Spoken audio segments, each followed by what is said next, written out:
Good morning! For today's recipe, magluluto tayo ng sinigang na talakkitok. Maganda tayo ng 1 litrong tubig.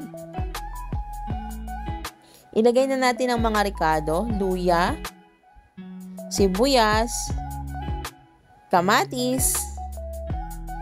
Kapag nga pala nagluluto ako na may kamatis sa sinabawan ay hindi ko talaga hinihiwa yung kamatis. Mas gusto ko siya ng buo. Maglagay tayo ng 1 kutsaritang asin. Tatakpan natin to hanggang sa ito ay kumulo. At kapag nga kumukulo na ay lulutuin naman natin ang ating gulay, ang pechay.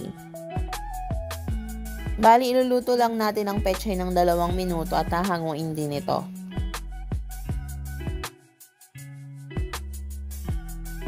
Makalipas nga ang 2 minuto ay hinango ko na ang pechay at inilagay ko na ito sa malamig na tubig na may yelo.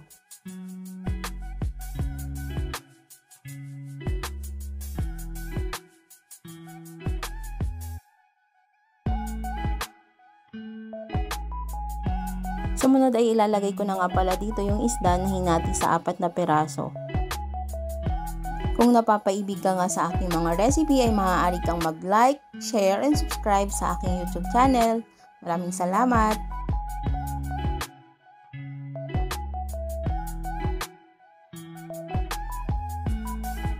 Maglagay ng 3 pirasong siling haba o siling panigang. Takpan ito hanggang sa maluto na ang isda. Kung kulang pa ang alat ay maaari kayong magdagdag ng asin or patis nang naaayon sa inyong mga panlasa.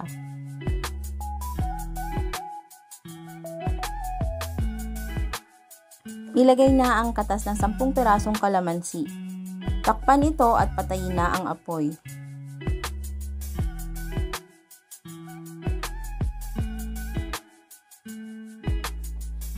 Ihain ito kasama ang gulay.